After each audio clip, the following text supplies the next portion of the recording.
Hello and welcome to Super Switch Headz, the premier Nintendo podcast on all of the internet. My name is Patrick Knisley. My name is Matthew Stoner.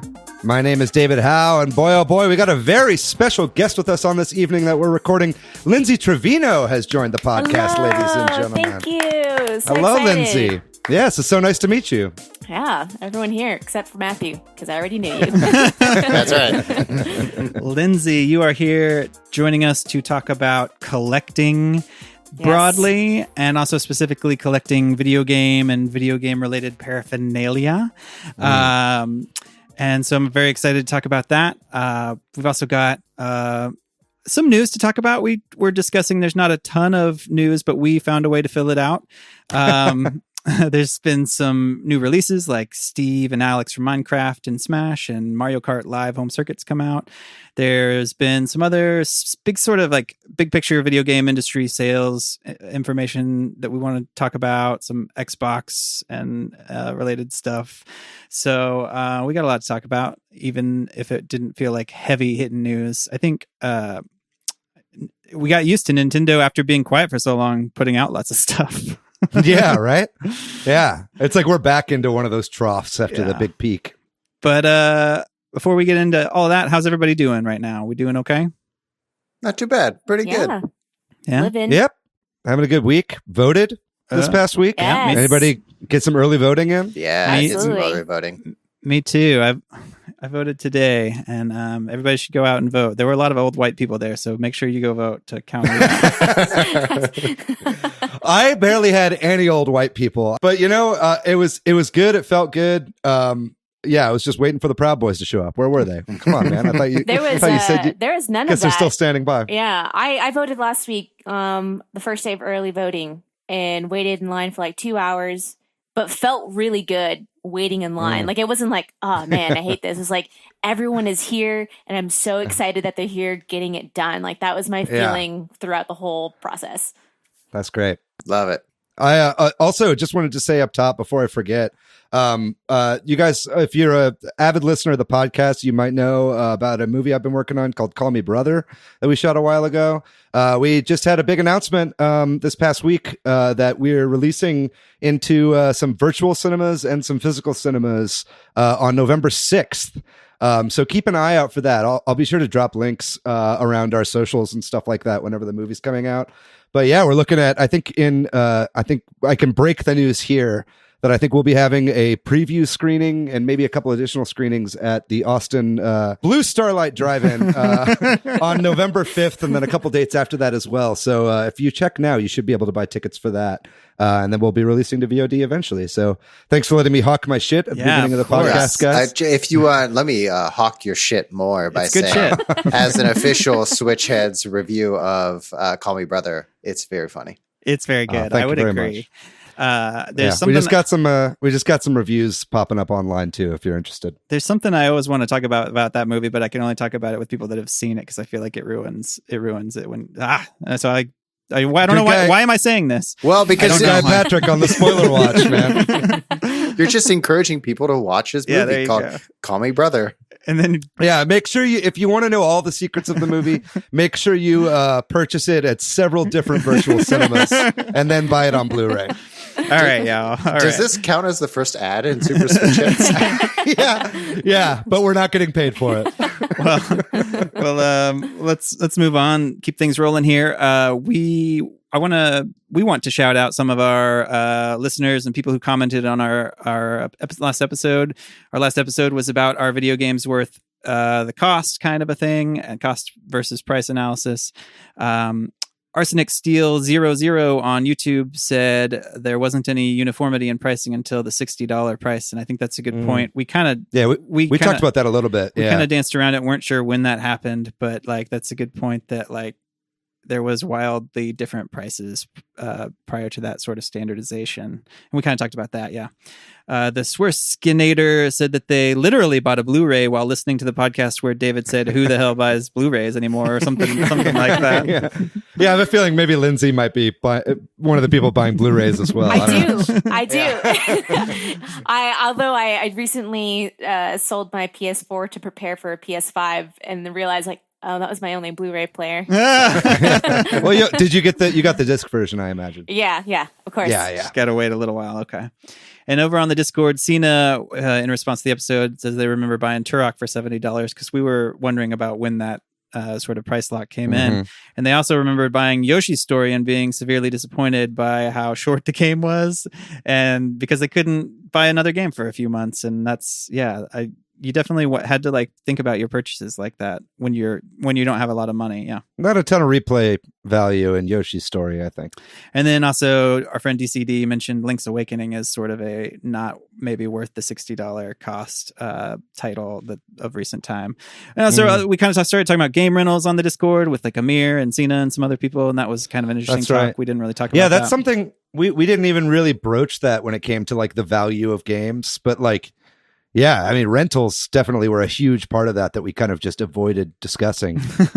Matt, you were saying something about how you think like rentals are kind of primed to make a comeback in a digital future. Yeah, I just think if rentals do come back, I would love to see some kind of licensing similar to how you can do movie rentals. Yeah. I don't know how much that might work, but it seems like if you can do it for movie or TV shows, then you should be able to do it for video games, at least the digital version. And you're talking about throwback from like when you could rent a game from Blockbuster, right? Yeah. Oh yeah, rent a game in console, yeah. But to that point, yeah, Matthew too. Sometimes they trick you by having like a new movie rental that's like $10 or $15, and then buying it's like 18 or 20. So you're like, well, I might as well buy it. And then you don't have to worry about rewinding the game when you're done. That's how they get you. Anyway, we'd love to hear from you, listener. If you've got any thoughts about collecting or anything else, we'd love to hear from you or share our podcast somewhere.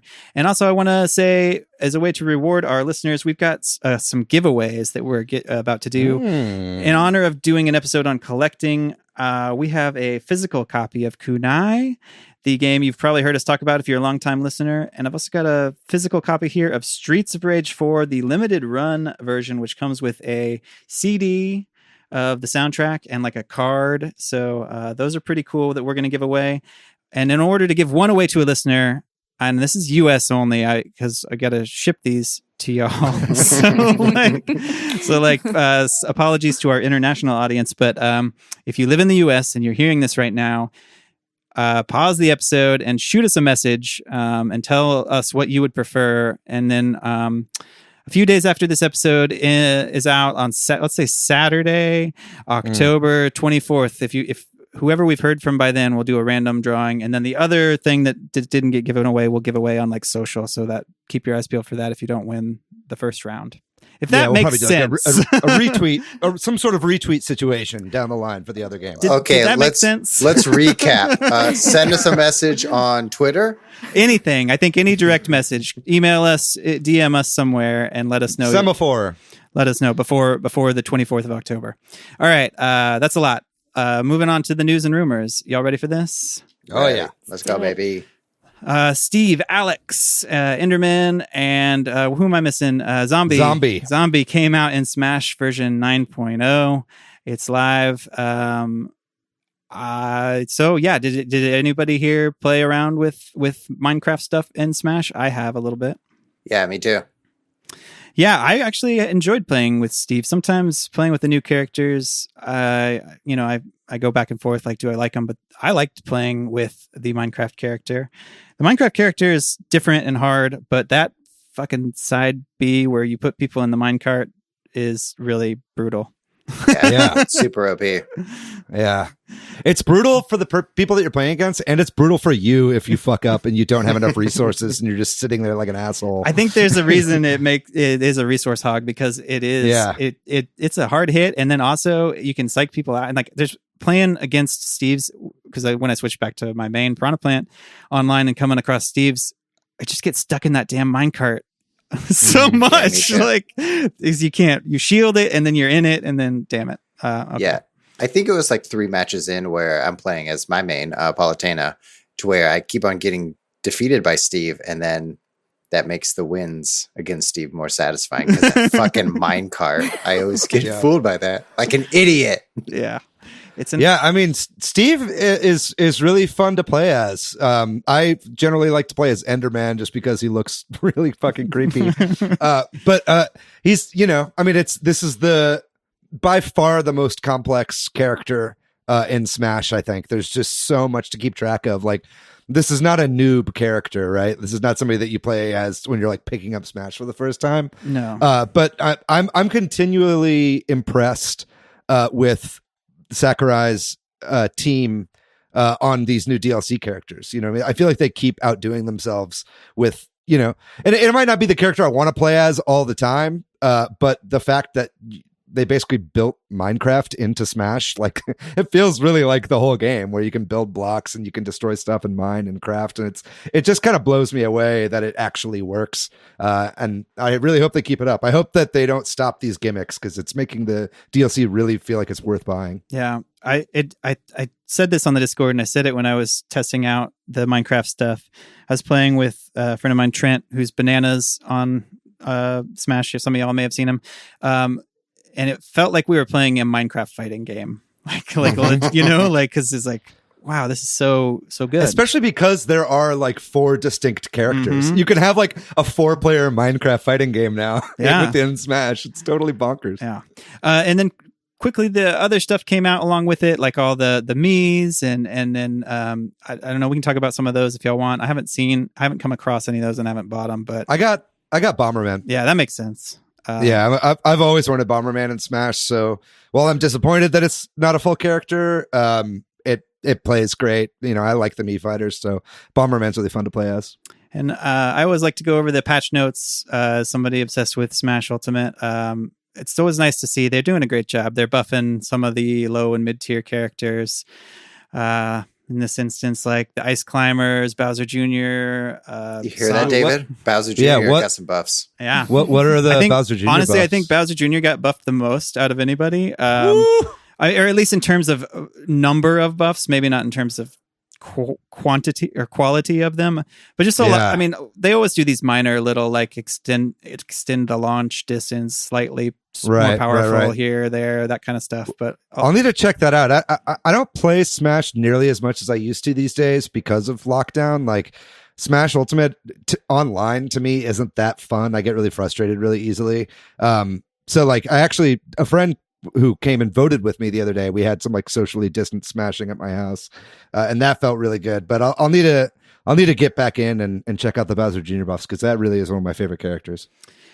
Well, moving on, Mario Kart Live Home Circuit came out, and I don't know what y'all think about this. The Metacritic score is sitting at 75, which is decent. Man, I've read some reviews. I this is exactly my like worst scenario. 75. That's right where I'm like, man, this is like, oh, is that good? You can't listen to your brain and numbers, Patrick. You got to trust your gut. Yeah. Okay, what does your gut tell you? My gut tells me to wait. Fair. Because I want to play this 2-player with my kid, and that's $200 at this stage. All the reviews kind of are like, this is really cool. It's just like, is it worth the money, especially if you want to do 2-player, right? Like, because buying the second kit doesn't really give you any advantages. The software is free. You can't use the extra gates, apparently, which was some people were wondering you can't. So, like you could still only have a max of 4 gates per track, I guess. Yeah. Well, from what I understand, like, you don't even really need the gates. Like you can make like a bunch of loops and shit without using a gate. You know what I mean? It just kind of holds everything together. You know what I mean? And I think it's like the gates, if you have enough space, you can really make some complex courses. The gates have some properties too, which in some of the reviews I've heard is one of the cooler things. Like I don't really understand how it works, but like that's what changes something, or like. I think for instance, like some of them have magnets that pop up on the gates whenever the camera sees the the gate and does the AR stuff. So it'll kind of like pull you towards them and then kind of shoot you out really quickly. So stuff like that's pretty cool to see that represented in real life in a cart. But I don't know. I still really want this, but I mean, I agree with you, Patrick. Like, I don't think I'm about to drop $100 for this, but this is prime, like, asking my mommy and daddy for a Christmas present material right now. You know, like, this is not something I'm going to pay for, but this is something, if I had, I would certainly fuck with. It is holiday season coming up, so exactly. Yeah. Opportunity is there. My son's birthday and Christmas are really close together, and there's not going to be a price drop before then, but there could well be afterwards if these don't sell well. And I'm also really they're sold out on Amazon right now. There you go. Oh. I'm also really like I don't know what the word is. Leery or something that Nintendo is going to put out some like extra carts at a better deal or something. Like we're going to get a Peach or a Bowser that's like a second player add-on for $50 or something like that. Maybe that won't happen. I don't know that they're going to support this game at all. And that's another one of my fears. Yeah, I'm not convinced that they'll support it at all. But then if they do add more carts, I don't see it being less than 100. For each, because it's like the software is free. Like you download that on the eShop for free. It's like the actual cart and the gates together, and the gates are just cardboard. So it's like it's really the cart itself that costs $100. Yeah. That's weird. Yeah, I don't know. I mean, what did you know? RC cars aren't cheap. You know, no, it's not an unreasonable price. It's just my concern is that it won't. The price, cost versus value. I think it's going to end up in the. I think it's going to end up in the closet. If you're a collector, it might be worth getting them because instead of the closet, it might end up on your shelf, and that at least has some value. It's just a trophy at that point. Exactly. Yeah. Spray paint it gold. Yeah. And this hasn't come out as of now, but the Pokemon DLC Crown Tundra is set to come out on the 22nd. Are you excited about that, Lindsay? I am an avid Pokemon player. Like, right. Hell yeah. My phone sits next to me throughout the day. I'm playing Pokemon Go. I have my Switch like nearby, ready to go. Yeah, I'm so excited for it. Awesome. What are you excited about? It sounds like there's going to be some new Pokemon, some old ones returning. Or are you just excited about more content? Or I'm just more excited about more content. I mean, this is the first time a Pokemon game has just continued to give what the players have been wanting. So it's very exciting because, you know, as a player of this game for so long, you beat everything, you max out all your Pokemon, or at least your starters, and then it's it. you go on to the next one. But this is just like ongoing. And now, because of Pokemon Home, everything's connecting. So your Pokemon Go and Pokemon Sword and Shield are connecting. So that's going to be an even bigger thing to come. Yeah, very excited about it all. Very cool. Glad to have somebody who's a Pokemon enthusiast on to talk about it. That's our one weak point as a podcast is that none of us are huge Pokemon fans. Yeah. We always have to get good guests. And then the Kingdom Hearts creator in an interview, Tetsuya Nomura, teased that there might be some sort of Kingdom Hearts stuff coming to the Switch beyond the melody of memory rhythm game. It sounded like they said something to the effect of, you know, there might be they might have something that would land on a Nintendo console in the near future, as the way I read it. So we'll see. Sounds like something to make the fans excited without having any liability if you bring nothing. And then there was a chief executive at Square who, in an interview with the Financial Times, talked about how the coronavirus pandemic caused them to basically, the translation is time to stand still on the production of the company's games. And that's nice to hear because I feel like a lot of developers aren't acknowledging that, or, you know, everybody's trying to downplay the effect of it. And it's kind of nice to hear, like, for example, Nintendo, they said that it's not affecting them and stuff like that. And that just can't be true. So I thought that was interesting. I don't know if y'all have any thoughts on any of this. Please interrupt me. It's better to be upfront about it also, because then it gives you wiggle room to like take time on your projects. You know what I mean? It's like, even if it's not really affecting you, like for instance, at my job, like, you know, we've been essentially there have been no major changes from working at home. You know what I mean? Like we were able to do it pretty quickly. We're still hitting deadlines and shit like that.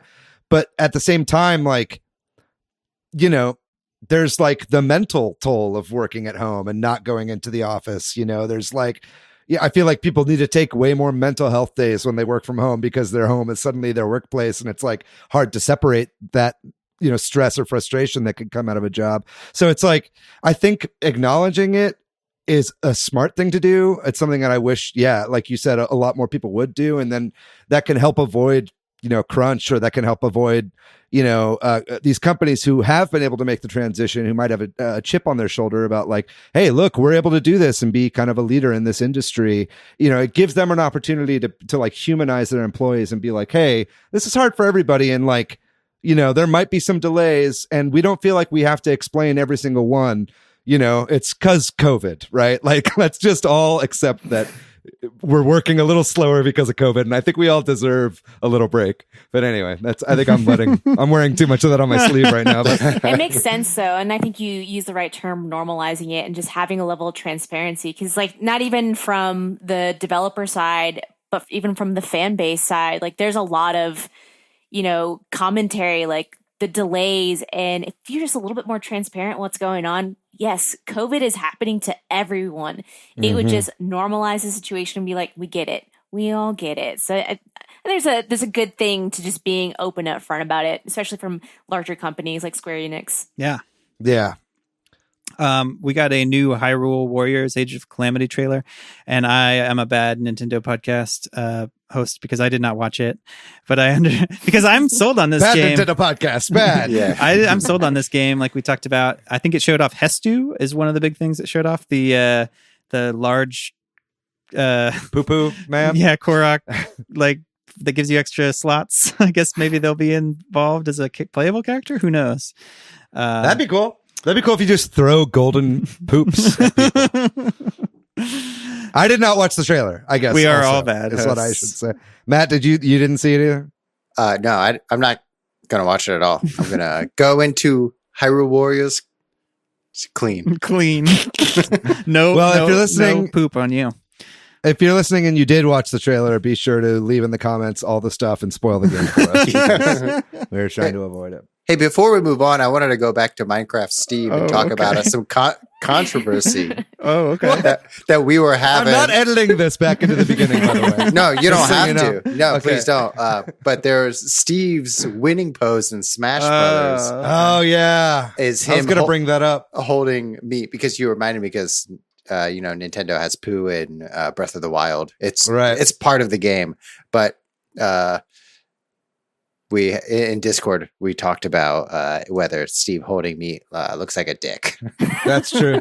Put a 1 in the chat if it looks like Steve is holding his dick in his victory pose in Smash. And I better see that fucking comment section filled with 1s, because it does look like that. And I'm not crazy, Matt. I'm not crazy. I just here's my thought. Okay, I think if you see a dick, it says more about you than it does about Nintendo. Listen, if Game Explain made a video about how it looks like Steve is holding his dick, and this is Game Explain, this is like the most child-friendly YouTube channel. Like, I think there's something to it. Anyway, man, let's do a whole podcast on that. Moving on, there was a trailer for the Monster Hunter movie, which I think was supposed to come out this year, maybe originally, but is coming out next year now. That's my understanding. So, did anybody watch this? I did watch it. I thought it was way more important for this podcast for me to watch the Monster Hunter movie trailer than the Age of Calamity trailer. And how did you feel? I mean, it looks just as bad as all the Paul W.S. Anderson Resident Evil movies starring Mila Jovovich. You know, it's the same team making those. You know, it's like, I mean, I think that they probably only showed the beginning of the movie. I mean, everybody's upset. They're like, it's all military, like U.S. military, like in this world, which is bullshit. Yeah, I hate that we have to throw the U.S. military into everything, or that we have to do it in the our world. That every video game movie has to have that Sonic movie thing all over again. Yeah, it's always like the fucking, like, you know, Sonic had the cops, Monster Hunter has the military. They got to bring the right wing crowd. Man, it's gonna be. I play Monster Hunter pretty casually, and as someone who plays the game, just watching them murder the storyline of it, it's so upsetting. I can count on multiple sets of hands how many game adaptation films have done that same exact thing just to appease a Western audience. Unfortunate. I don't think it. Yeah, I mean, I'm not an analyst, and I don't have the numbers, but it just seems like you're isolating the people that are true fans, and then I don't know that that's appealing to people that aren't fans. You know what I mean? To be like, well, that looks like an interesting movie where the military goes through a dimensional portal to hunt monsters.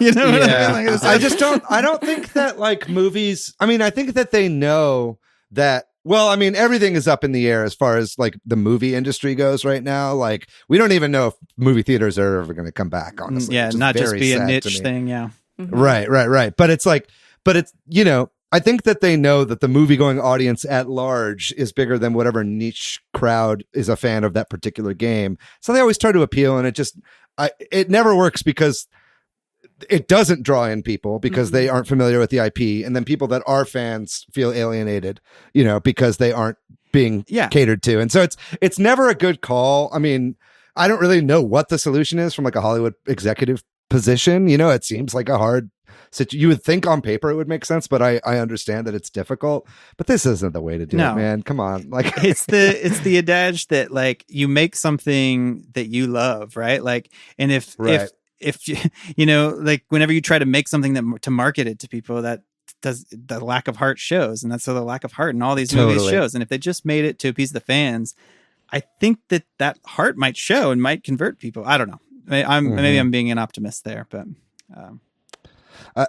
I don't know. Just watching this trailer, I got major like Dungeons and Dragons movie vibes from this. Do you guys remember that movie? Oh yeah, it was like. I mean, like the CG looked great. Like Rathalos looked cool at the end, you know, and like I think that was Rathalos at the end. I'm not a huge fan of the Monster Hunter series, but like that stuff looked great, you know, and I'm sure those were just shots they really worked on hard to get the trailer right. But we'll see. Hopefully there's more to the movie than just the military aspect. I feel like we're maybe just seeing like the first act or whatever for this teaser, but I'm not holding my breath.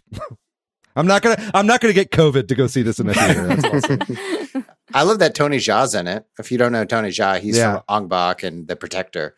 Really big in martial arts. Big fan of any of the movies that he's done. I did like also that they had the line, "What are we, some kind of Suicide Squad?" But it was like, "What are we, some kind of Guardians of the Galaxy?" It's like, all right, guys, all right. And then in Super Mario Bros. 35, it has been revealed that you can play as Luigi, which is kind of exciting. You have to be level 100, and then when you hold down the like left bumper button as you select or something like that. I'm not a level 100, so I haven't even looked close into it. But that's cool. I hope there's more things like that. Yeah, that this news I saw today. I think this just came out on this Tuesday that we're recording, and this reminded me so much of like someone on the fucking playground, like telling me like about something that happens in the game. You know what I mean? Because we're in the internet world and this game has been out for so long and people have been level 100 or the star level is kind of at what point you're able to do this. They've been that way for, weeks now. And, but it was only just discovered like in the past 24 hours. So it's pretty cool that they were able to hide this stuff in the game without anybody realizing. Yeah. I hope there's more like that. Go ahead, Matt. When I think about this, it's just neat. It's just neat that Luigi's in this game. Matt's a fan of palette swaps. It's nice. It's a nice surprise. That's what you're saying, David. That is. I'm saying it's nice. Yeah, it's neat. Oh boy. So there's a whole bunch of sales news that we're going to talk about here. And in particular, we can start off sort of connection there with the Super Mario 3D All-Stars was the number 2 best-selling game in the US in September. The NPD group is the one who puts out numbers for video game sales in America. And it also according to Matt Piscatella, who we're gonna talk about a lot right now. Piscatella. He's an analyst with MPD. He says that it's the 6th biggest physical dollar sales launch month for Nintendo ever in the US, which is a lot of qualifiers, I realize, but I still think that's really interesting that it's had such strong launch sales, and we know why, right? Because they said that it's going away. I presume that that's part of the. I know, at least anecdotally, a lot of Switches are like, well, I want to get that physical edition since it's going to go away. Yeah, I know people that bought digital and physical because it's going away. Yeah, Damn, they did it to us. They got us. Got them. So there's been a bunch of other sort of interesting sales news, and again, I thought this was funny. It wasn't Matt Piscatella who said this, but he kind of popularized it. Somebody else pointed out that the Switch has been the best-selling console in the United States for 22 consecutive months now, and that is a new record, breaking the Xbox 360's record, which was 21 months back in 2011 to 2013. And there was an interview with him. It was really interesting. I thought where he's talking about, everybody's talking about the next gen stuff, but we're witnessing possibly the biggest selling console, right now happening. Ever. Right? Yeah. In the US at least. And I mean, this might be what he was talking about in the article, but I did see a projection that throughout the holiday season and into next year, the Switch has a really good chance of still remaining the number one selling system, even throughout all these new sales for these new systems. I mean, a lot of that is probably because of production issues right now, because they can't put out as much as they would want to for a launch. But I mean, it would not surprise me to see the Switch beat Xbox Series X and PS5 this November and December. Yeah, and there's a lot of stuff going on right now about the NPDs. What they put out is just that video game sales are just through the roof right now across the spectrum. It's not just games and systems, it's headsets, physical peripherals are seeing highs. We've talked about this multiple times. It's just nice to see some of these numbers and to hear an analyst kind of explain some of this. I wouldn't call it a positive of COVID, but one of the things that it's just making this industry boom. And that's why maybe when we talked about Square, why people are, why it is helpful when developers say that, because everybody wants to buy video games right now. I don't know. Did y'all read any of these articles? You have any other thoughts? I just think it's just a lot of interesting stuff. If you're out there listening, I'd check it out. Look up Matt Piscatella. He's got a lot of people have been interviewing him. I think it's interesting that we're now at the 22nd month in a row of it being the top selling hardware in video games. Because today, this day we're recording, the 20th, is the 4-year anniversary of the Switch being announced. Right. Oh, wow. Right. And so that kind of shows a little bit how the early production, because the Switch sold out everywhere when it was out as well. It couldn't meet demand at the beginning. I think that's further proof that the Switch could continue to dominate this holiday season. Just because at the beginning of a console's life cycle, they can't keep up with demand. So it's if there are more, and you go to GameStop right now, not that I go to GameStop all the time. I try to social distance, but if you go to GameStop right now, their shelves are stocked with Animal Crossing Switches. You know what I mean? I feel like they've finally gotten their production issues down and they're able to hit stuff now at this point in the pandemic. So that I just found that interesting with today being the 4-year anniversary of the reveal. That was actually going to be my comment. When we think about why they're thriving. So I get on TikTok a lot. That's the only social media I get on these days because it's probably just pure entertainment. At the beginning of quarantine, when Animal Crossing came out, the new one, everyone was playing it. And now you have so many people who are like, oh, I'll jump on this bandwagon. But it's one of those games where it's just so wholesome and easy to lose yourself in that it makes this whole situation we're all in disappear for a little bit. And I think that's what people want, is we want to dive into a different world and just forget everything that's going on outside of the walls surrounding us. Totally. I absolutely. That's why video games are doing so well right now. Because I think they do that better than movies and TV because of the interactive element, because of the flow. Video games have always been escapist fantasy, right? And now just more than ever, that is very attractive to people. Yeah. I think to your point, David, you were just saying, like, if you go to a GameStop, if you go to a Best Buy, you'll see Nintendo Switches, which is pretty sus that it's happening right now, because the new consoles are coming out next month. And I think it's a strategic move from Nintendo to manufacture all of these consoles so that they're on shelves. So when PS5 and, Xbox Series X are sold out, the parent will look around and see what's available. And it's a Nintendo Switch. Yeah. It'll be like 8 Nintendo Switches and 1 Series S that's available at retail stores. Yeah. And while we're talking about Microsoft, there's some Xbox and Microsoft news we have on here. David, you shared this one with the group. I hadn't seen this, but it sounded like Phil Spencer was interviewed by Kotaku and asked about a bunch of stuff. But the thing that maybe we want to talk about is he was asked about bringing Xbox games to Nintendo consoles and whether that'll continue. Yeah, I think that, he was asked a more broad question in this interview with Kotaku about if Microsoft was going to be able to recoup that $7.5 billion investment in Bethesda by not having games be multi-platform. That was like the question that he was asked, essentially. And part of that sprung into this conversation about Nintendo and the fact that Microsoft has been kind of buddy-buddy with Nintendo and brought games like Ori and the Blind Forest and Cuphead to the Switch. And I think he was saying that at this rate, it's not really sustainable to keep bringing these Microsoft IPs to the Switch on a case-by-case basis. I think both of these games are kind of indie games, even though they're Microsoft published. And so their justification for bringing them over was like, hey, Moon Studios wanted to bring Ori to the Switch, and that's why we were able to do it, right? But I think basically what you can extrapolate from this is Phil Spencer is saying, look, if people want Microsoft games to be brought to other platforms, Switch included, we're going to need it to be through Game Pass, right? I think that they want Game Pass on the Switch. They want Game Pass on the PS5.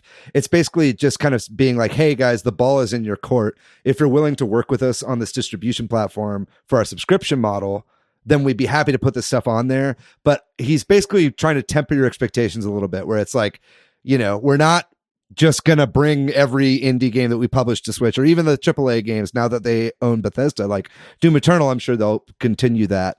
But I think what he's saying is like, we're ready to play ball with you guys if you guys are, to start negotiating a deal for us to get our platform onto your platforms.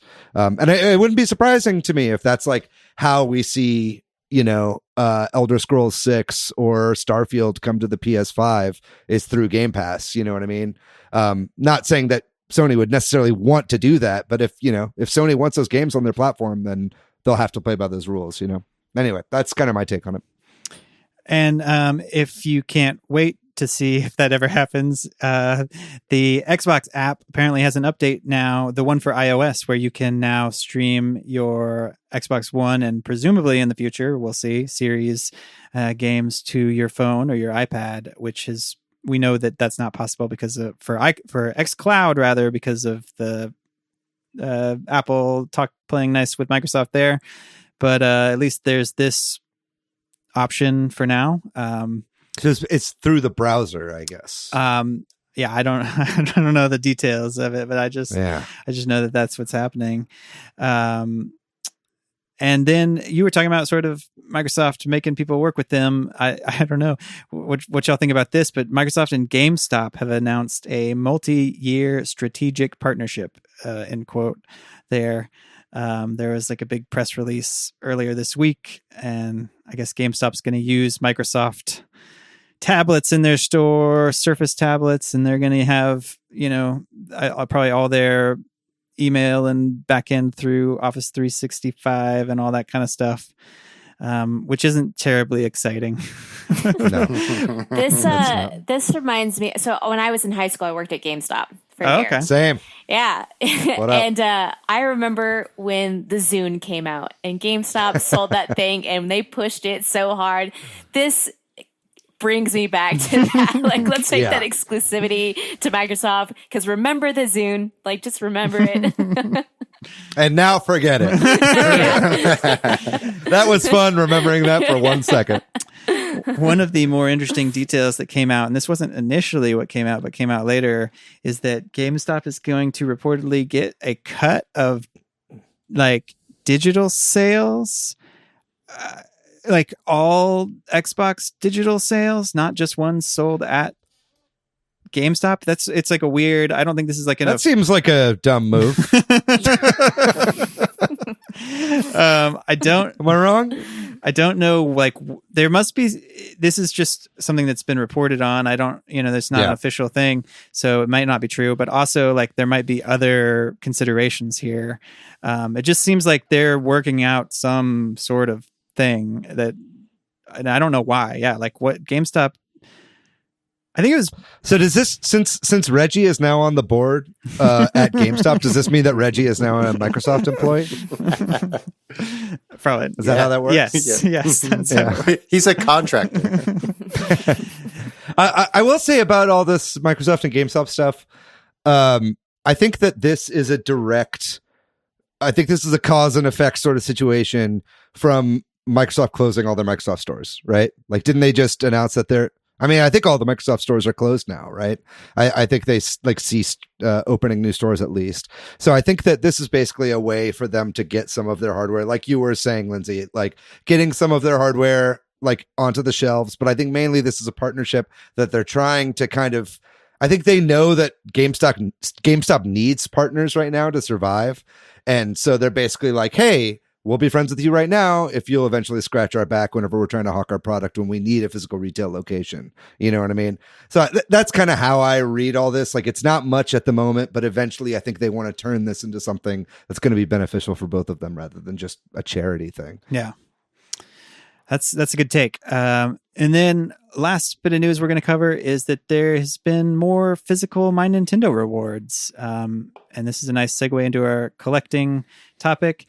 We've talked about this last week or the week before, where they added some Xenoblade stuff and they added some Animal Crossing stuff. It's in the US. We haven't, over the last several years, had many physical Nintendo collectibles that you could get with these under this system.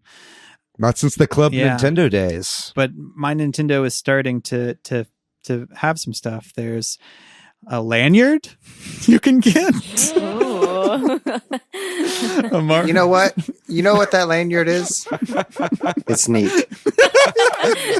It's stuff left over from what they would have given out at E3. Yeah, is what it is. These are convention leftovers. Yeah, exactly. I think you're right, because because they it's Paper Mario stuff, which is like, where was that when the game launched?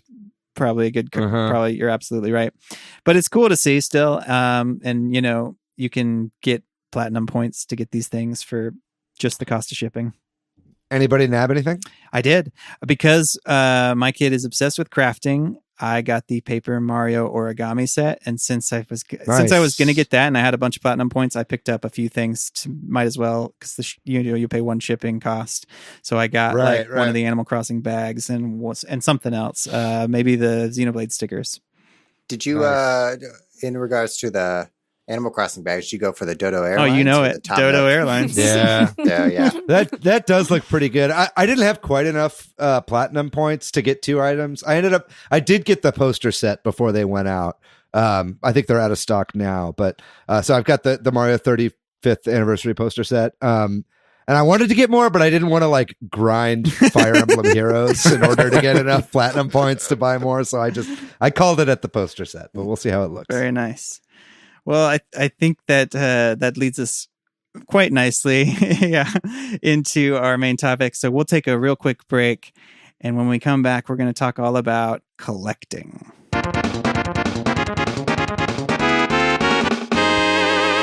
All right. And this week we are talking all about collecting. We're going to talk about, as we do, video game collecting, of course, but sort of the bigger picture, like why people collect and some of the psychology of that. And so maybe we can just kind of start off with that. Lindsay, we have you as our guest this week, and maybe you want to explain why we have you as your guest. Do you like to collect video game related stuff? I collect, so for anyone watching this, I collect anime figures. That is my collection. That I am a big anime nerd, otaku, weeb, whatever label you want to place on it.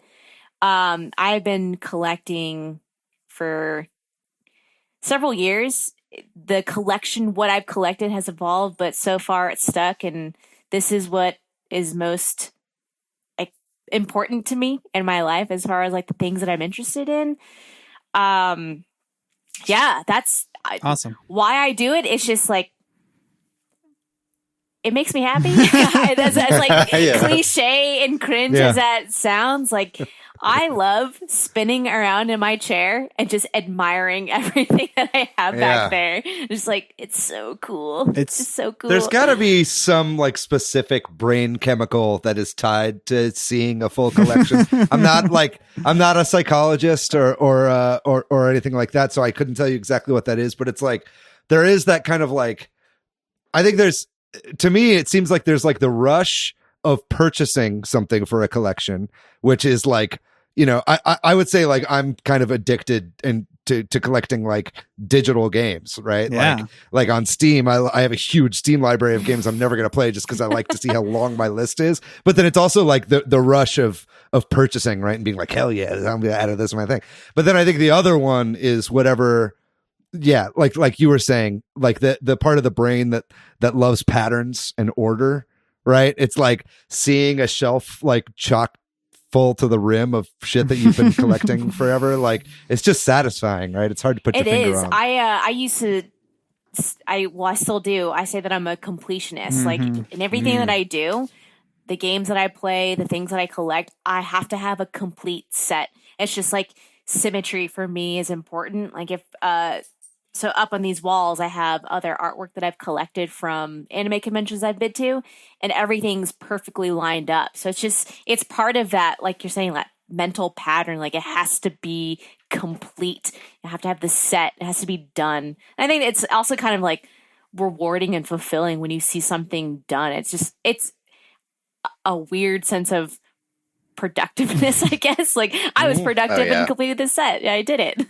Vsauce has a great video about like why people collect, and kind of some of the like brain theories are that like children, as kids, we have comfort items. We have blinkies and teddy bears, and having those comfort items is the first realization as a little baby that you're like, I am an individual, but I'm also not connected to my mother. But I know this thing also is itself, but also not alive. So it's this comfort item that's directly tied with collecting, where it gives you a reminder of what it was like to be connected to the person who brought you into the world. That's interesting, because when I think about the things that I collect, like I'm pretty strategic about the things that I buy, mostly because some of the figures that I've purchased or sets of things that I like, they cost a lot of money. Like they're not cheap, but I'm an adult and that's how I've chosen to like spend my money. So whatever. Yeah. But some of these series that I have collected figures from, they come from points in my life where there was an emotional attachment. Like, for example, I have the full set of characters from this anime called K-On! And when I started watching this series, I was in a pretty negative mental state. And this show is very wholesome and pure, and it's just about friendship. So it kind of brought me to this positive point where like I immediately had this very specific emotional and mental attachment to the show and these characters. Totally. So I had to have whatever figures I could find of them and could afford to like dish out money for. So that attachment comes in different ways and different points in your life. I think that's the same for any kind of like video games or movies. We were talking about that earlier, just like having a physical something that you can correlate to a point in your life where there is emotional whatever.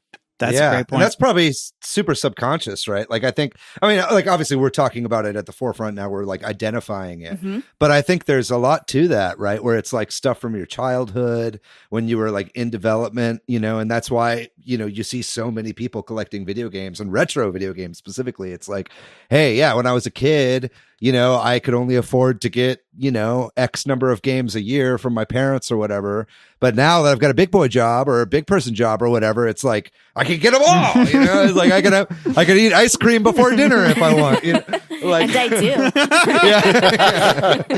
And so, I mean, that's a really good point. It's interesting you bring that up. It reminds me of there's some, I don't know what the word is, like study or something that shows that a lot of people's favorite music is the music from when they were like 14 or something like that. Like oh, thank God I've evolved past that. I'll say that. My most listened to playlist on Spotify is 2000 Screamo. Like I listen to that all the time. Yeah. But I think like it's a lot of a day to remember and Bayside. things that happen to you in formative years, definitely. And like I collect Lego sets, and the ones that I have like all of are like the Lord of the Rings, and I have a lot of Avengers ones and stuff, and those were things I was into when I was a kid, and that makes a lot of sense, which I had not ever analyzed until now.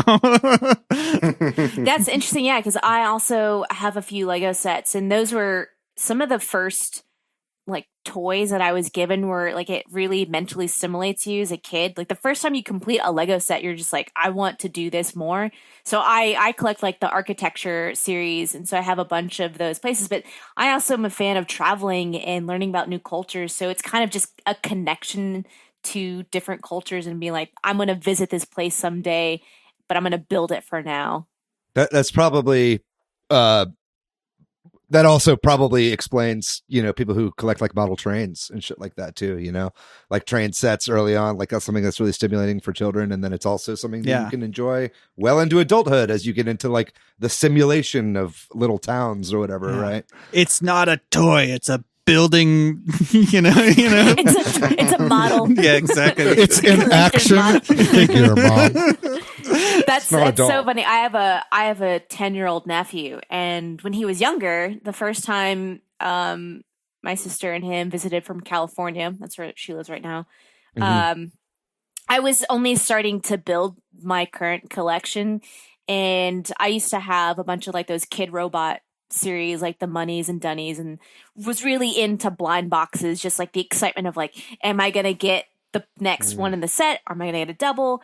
The gotcha style. Yeah, exactly. My nephew had come over to my apartment, and he's looking at this like wall of figures, and all he sees are toys that he can play with.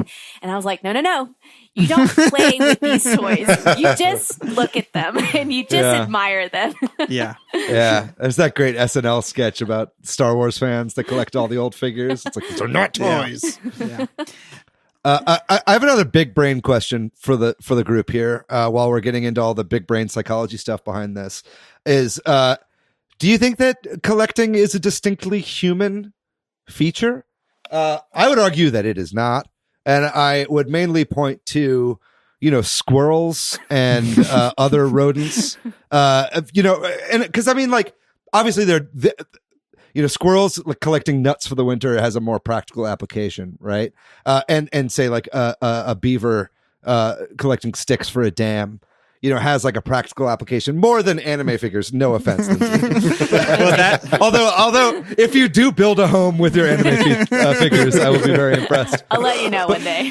Well, I think, but what is the difference there? Like, because I mean, obviously there's hunter gatherers, like, but is there a difference between gathering and collecting, I guess is my question. Yeah. I mean, I think you kind of hinted at what I would maybe argue, and that's like the functional use of it. Like but there might be animals, and like I think of like dogs, and now there are some dogs that like to get all of their toys and put them in one place and stuff like that.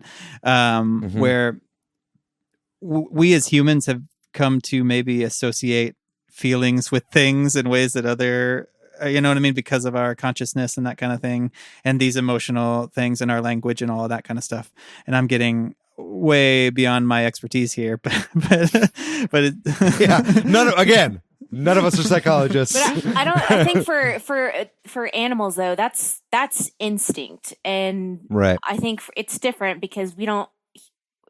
I mean, human instinct has such a broad spectrum to it, but you could argue that while it might not seem practical to everyone else, to me it is practical. Like what I'm doing is practical because it's a part of what defines me, and so this is what I'm doing. So that's kind of where I would see that debate going. It's practical to the person in respect of what they're doing.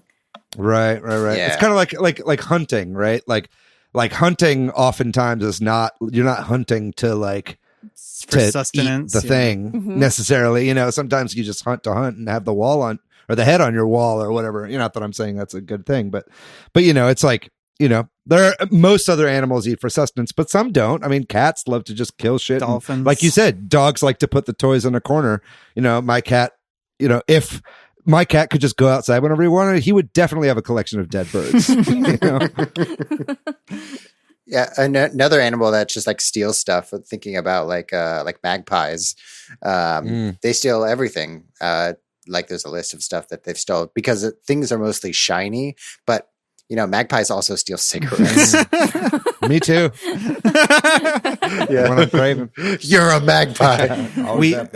We kind of covered this a little bit, but is there anything that anybody here collects that we haven't talked about? Do y'all collect? Does anybody want to profess another collection? I have some vaporwave vinyl that I collect, which, thinking about like how that connects to childhood, you know, vaporwave is very 80s, and I grew up in the 80s. So listening to any vaporwave or any, you know, future funk music reminds me of the 80s, which reminds me of my childhood.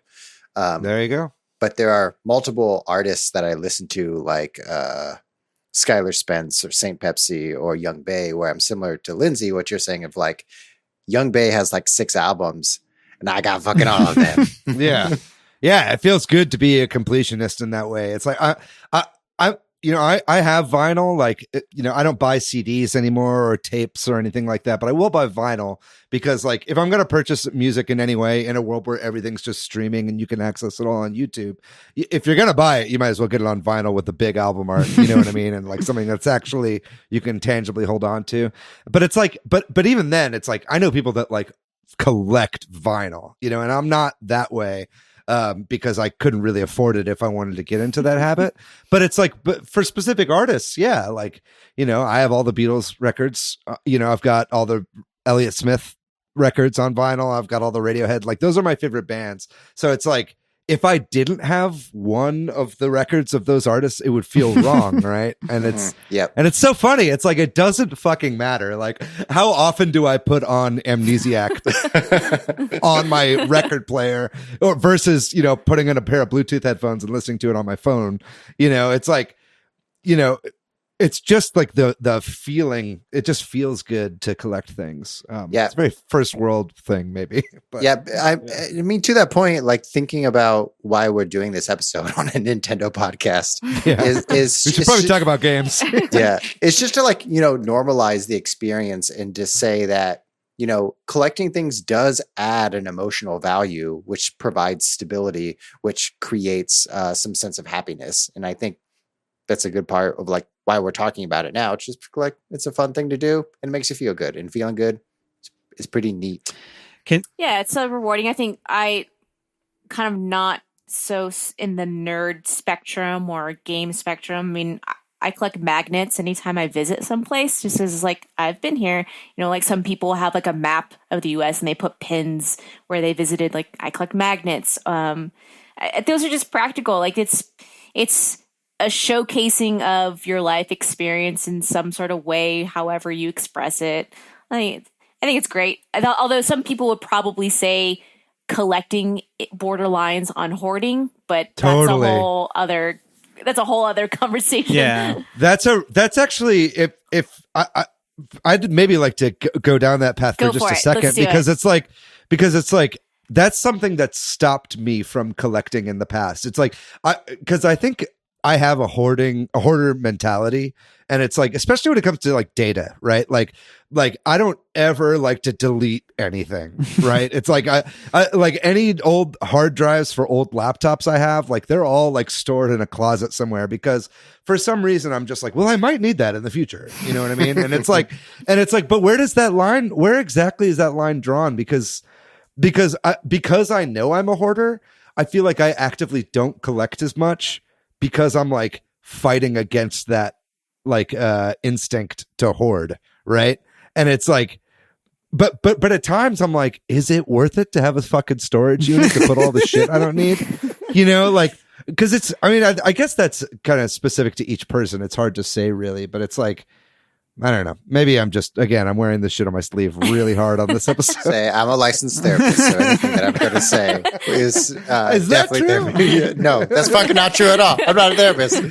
Everybody hit up Matt on Twitter with your mental health issue. But I would love to be someday.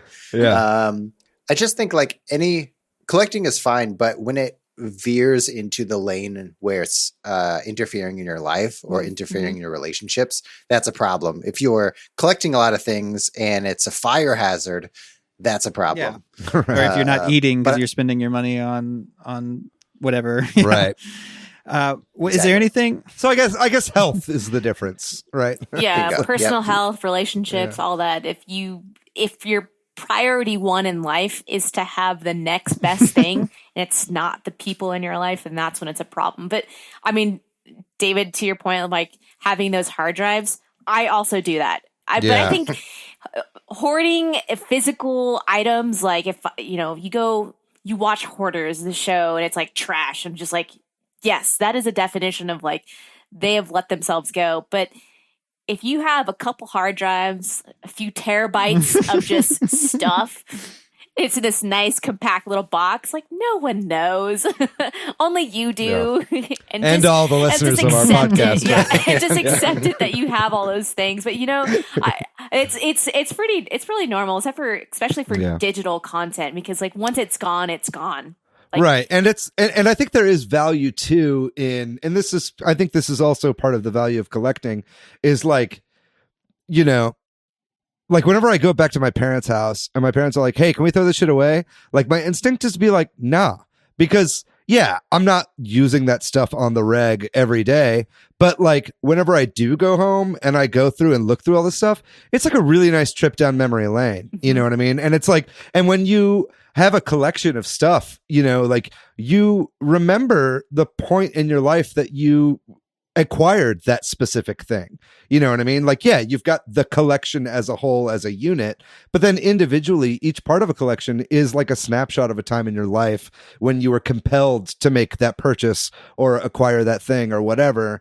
And I think that there's a lot of value to that as well. We don't want to live in the past, but like being reminded of it and being, reminded of that nostalgia can be really powerful at times when you need it. Oh, absolutely. Like I was saying, most of my things that I've purchased, not up until recently, of course, pre-COVID, I would go to multiple anime conventions in a year. And I had a rule of thumb that is where I bought all my stuff, just to kind of hold myself accountable financially. Mostly I would go to these conventions and, give myself a limit. Like, okay, I'll only spend this amount of money and only in this place will I get it, and until the next time I go to one of these locations. Totally. But that in itself, like those are 3-day weekends with my close friends and you're having a lot of fun. So there's so many stories tied to this one purchase, and you don't even realize it till you like really take a look at whatever it is and be like, I remember that weekend or whatever. What about the flip side of this? And Matthew, I'm thinking of you, because I'm looking at the four of us and your room is empty and our rooms have a lot of stuff. Matt, and I know we've talked about this. He's a serial killer off the podcast, that you're a little bit more of a minimalist. There is the benefit of, like, kind of you were talking about, David, like holding on to all this stuff and having emotional attachment, but sometimes it feels very freeing to let go of things too.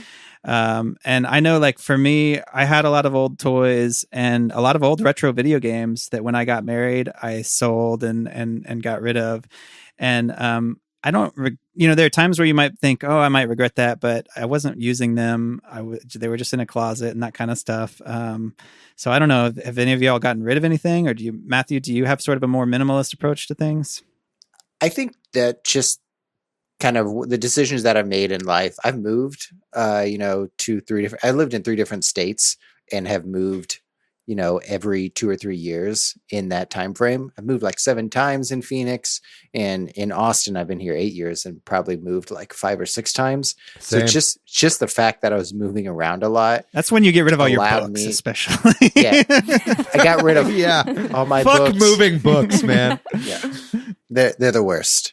But there are certainly things that I got rid of. Like David, there are hard drives that I had from high school from like, old Zynga posts from like Word documents that some days I'll wake up on a Sunday and be like, man, I really wish I had my Zynga beloved eulogy posts. Yo, straight up, I did this the other day. This is an aside, but like go on the Internet Archive. Go to the Wayback Machine. It's a good idea. I went and read some of my old Zynga shit. I was horrified, but that shit is still up there. A lot of it. If you want to feel nostalgic and really embarrassed, check out your old Zynga posts. Yeah, I think generally, like for me, I like getting rid of stuff, and I like knowing that I have minimal things that provide me, good emotional stability. But there are things that I have.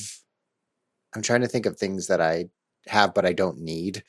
I got a bunch of wires. Do y'all have a bunch of wires? Dude, I've got 5 milk crates filled with wires. I finally got rid of mine within the last year or two.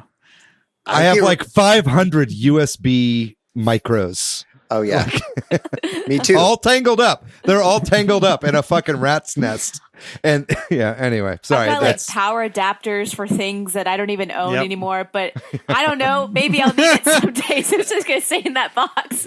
That's we should all saying. make art projects out of this. Digital spaghetti is what we got to do.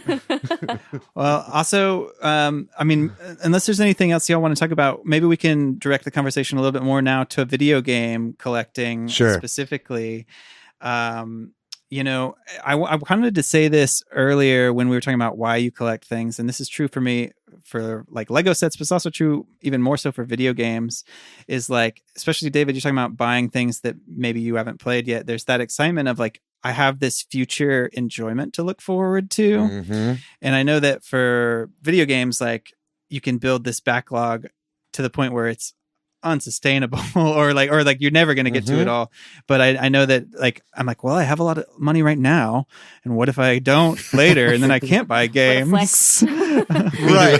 We're not straight up flexing right. Patrick there, but let's continue. That's not what I meant. But like I'm Patrick, I got tons of cash. I'm flush. A fucking hashtag 1% Patrick over here. All right, good job, y'all. But like I can afford to buy a game right now, but maybe I won't later, and so I don't know. Yeah, it's the whole desert island scenario. It's like I know eventually I'll be on a plane crash that puts me on a desert island, and I'll only have my Switch and a USB-C charger. So I might as well fill it up with as much bullshit as I can. But that is the like part of collecting video games that I find interesting, and it's true for other things. Like an anime figure you can display and you can look at it and that kind of thing, and that's it. But like a video game, while you can display it, the whole purpose of it is to play it, or like arguably, right? And so there's this weird thing of like, as your collection, what are you collecting something for then if you're not going to play? I don't know. Do y'all have any thoughts on that? Sort of that backlog, actually playing games question. I think I have a lot of, so my Steam library is also pretty intense, but it's also like, I play a lot of like otome games, which are like Japanese like Sims. And I'll see one on Steam and it'll be like $2. I'm like, heck, yeah, $2, that's for sure. And there's like 5 of them, so I'll just buy. Whoa, Lindsay, what a flex. Yeah. Hashtag 1%. Hashtag $10%. But it's just like nice knowing that like I have them and they're there to play. But like I have a pretty kind of nostalgic physical game collection as well. I still have my old PS1 and PS2 just so I can exclusively play like the whole Tony Hawk Pro Skater series. That was probably one of the first games I played on a PlayStation. I was kind of a late bloomer into the video game world in general, but I would go to my friend's house and play this game, and so I loved it, and I still love that series, and I collected all of them. I went and found them on eBay, but I don't play them as often, but it's just like that is my thing. Like, it's a physical thing that I don't play, but it's there. It's ready for me. When I'm ready for it, it'll be there for me. Yeah, it's funny. It's funny with older games because it's like I know a lot of people love collecting like the cartridges, right, or the discs or whatever. For me, it's the manuals. It's like if I bought a game from GameStop and it didn't come with a manual, I was so pissed because it's like, you know, in a world with the internet and, you know, BitTorrent or piracy or whatever, it's like, or ROMs or ISOs, it's like any game that you want is somewhere on the internet, right? Like you can access it if you ever are without that physical media.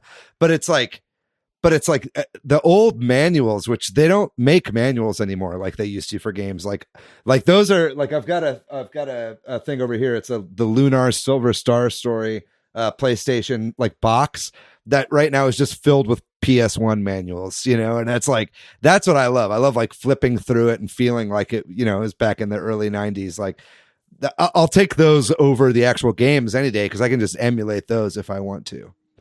But that does kind of bring up the point of why some people do collect retro games, though, is that maybe some of them are harder to find, even in emulation and stuff, though you probably most can be, or arguably the pure or best way to play them, right, is on the original hardware and stuff like that. At least people claim that. I don't know that. Derek Kopsuo would agree with that. Yeah, he would. What's up, Derek? Hey. Yeah, and also I think I wanted to make sure we talked about this, and I think this is maybe where video game physical stuff is headed. Is we've got these sort of like what we're giving away on the podcast, these limited run, literally the company limited run games, but there's also, you know, super rare games and all these places that cater to the physical fan that put out physical editions of things. And they also do that same sort of trick where they make a literal limited run to make you feel like you need to get it. Right.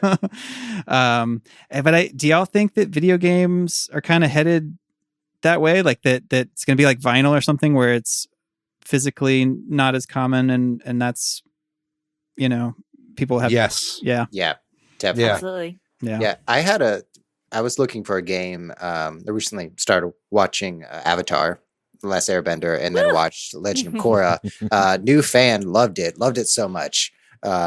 So good. But a couple years ago, they came out with a Legend of Korra game by Platinum Games. Oh, I didn't know that. I didn't either. Yeah, it's not a very good game. Didn't get very good reviews. It's not terribly surprising. But it's not. It's an original story though, by the creators, and I wanted to experience it because I was like in this Legend of Korra hype, and wanted like more, but I can't get it anywhere because it's a licensed game for a limited amount of time, and it's not. Came out on like the end of the 360, so it was like on Xbox One and PS4 and Steam, but you can't find it anywhere. The only place that you can find it is like you could buy a key that's like from the Czech Republic, right? Or those sketchy Eastern European sources. Very legal. Very legal. And I think to answer your question, because of those reasons for licensing, like Tony Hawk, the new version doesn't have all the songs. If you want to experience it like with 100% nostalgia, that's why you buy physical games, so you can relive those memories and relive those moments. Right. Or I mean, it's, you know, and I've said this before, and again, I'm not trying to come off as just like a, you know, like I steal everything, I'm a pirate, yar.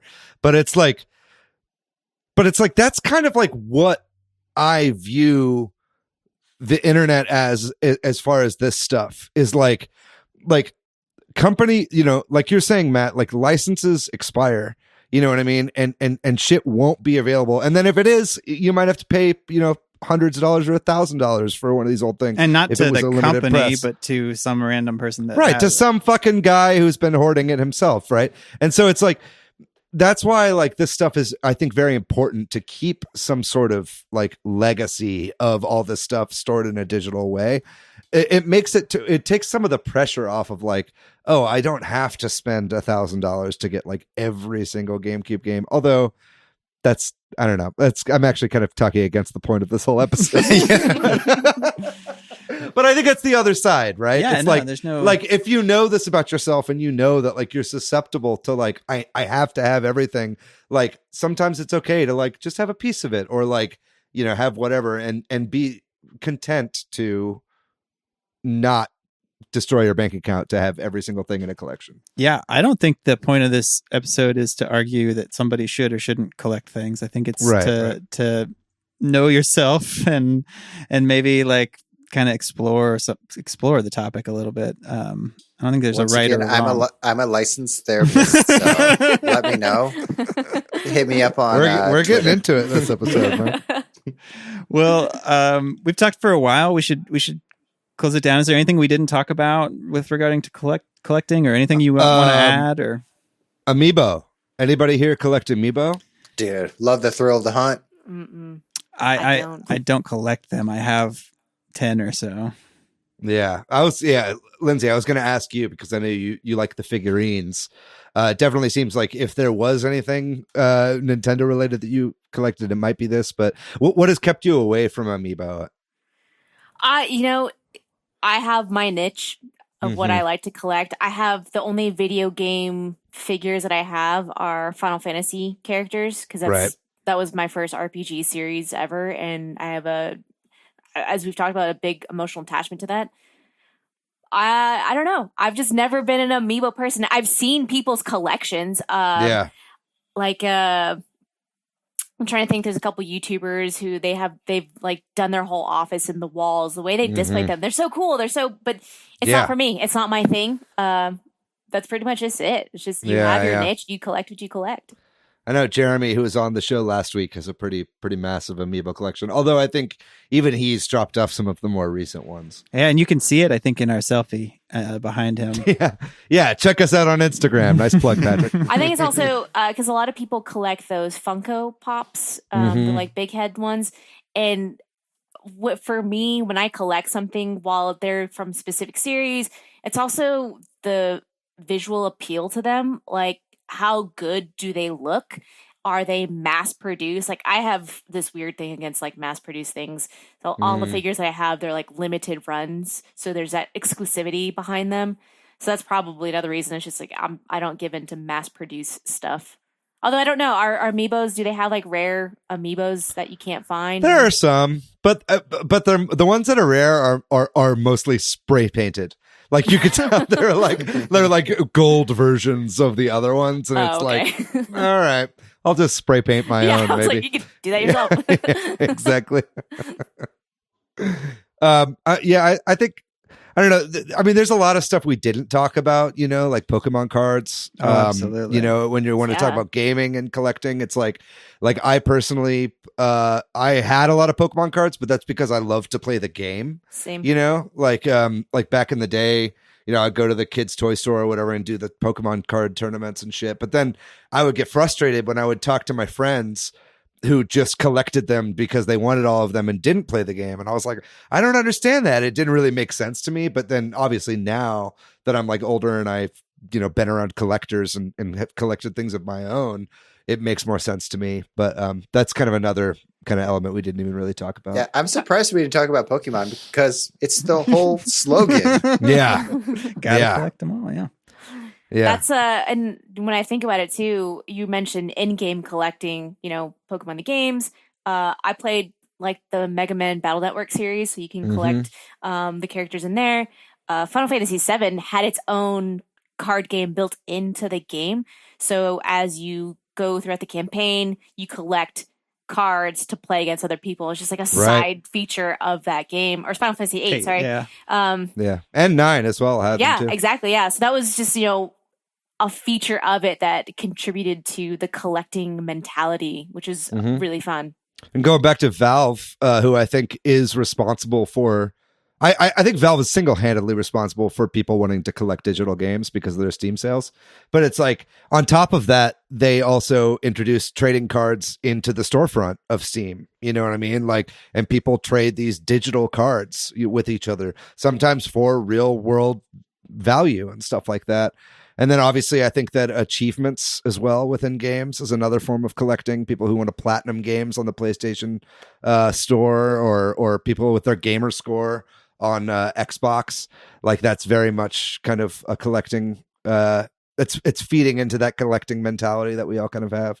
I think it's interesting that Nintendo is not, still to this day, has not created some sort of achievement collecting system, because Nintendo is all about collectibles. You know, I mean, everybody went fucking crazy for these pins, recently, because they didn't want to be left out of not having these pins for their collection. So it's surprising to me that Nintendo has not done an achievement sort of system.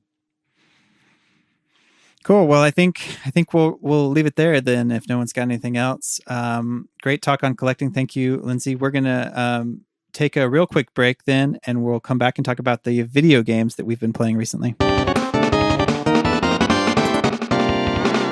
All right, so I went camping this week and didn't play a ton of games, but I still played a lot because that's who I am. I've been playing more Xenoblade Chronicles 2. I picked back up the Phoenix Wright Ace Attorney games. Hey, Patrick, what's the update about navigating and Xenoblade? Yeah, I feel like, is it better? I it's all right. I don't love it, but like That's fair. It's cool that the game has all these like up and down segments. It's just, I wish they had a better way to explain a marker that you need to go up or down, because I think they could do that, but that's just me. Are you a game designer, Patrick? Do you know how hard it is to design hashtag game designer? I played a lot of Smash because of Minecraft, but also I've just been playing a lot more Smash Ultimate. And then I've also been reading the book Extra Lives, which is about video games. And I think if you're a fan of this podcast, you might be interested in this book, because it is sort of like, it's kind of, like a lot of times we have these sort of philosophical talks about games and the kind of stuff you don't really see in game reviews and stuff, because nobody is going to get paid to write stuff like that. But this guy wrote a book about it. It's called Extra Lives: Why Video Games Matter. So I'd recommend people check that out. I just started it, but it's good. And then also, so you finished Blood, Sweat, and Pixels. I finished Blood, Sweat, and Pixels. Yeah, and you enjoyed that book? Yeah, I really recommend that too. For similar reasons, but it's also a more practical understanding of the industry and how video games are made and stuff like that.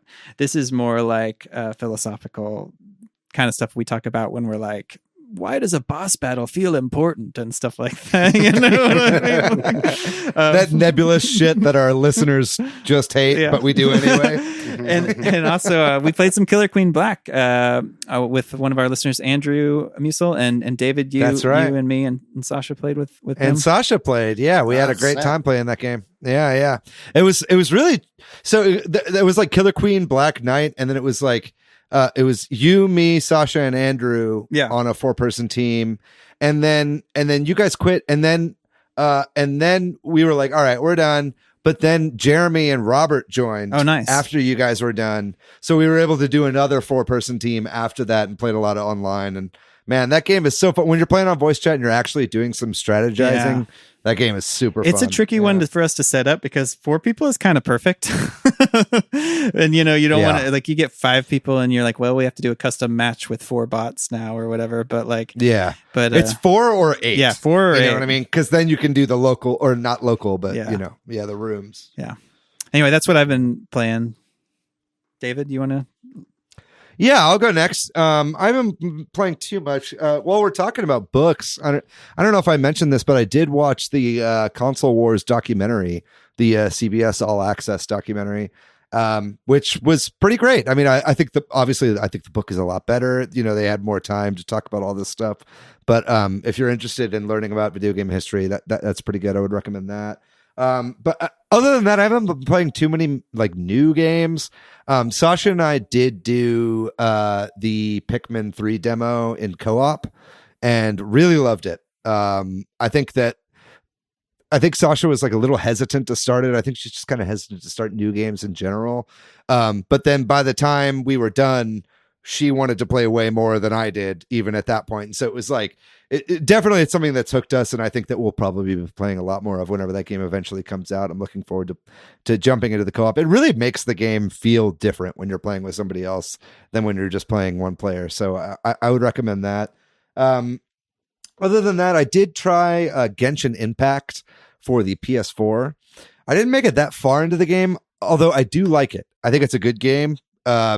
I haven't gotten into any of the like microtransaction stuff yet. I've just gotten into the like, this is really similar to Breath of the Wild stuff, but it's fun. It feels good to play. I was playing on my PS4 and I eventually stopped because I learned that the PS4 saves don't carry over to mobile or PC. So I imagine they also won't carry over to the Switch. So I've basically put a cork in Genshin Impact for now until it comes out on the Switch, and then I'm going to start over and just do all my stuff on the Switch, I think.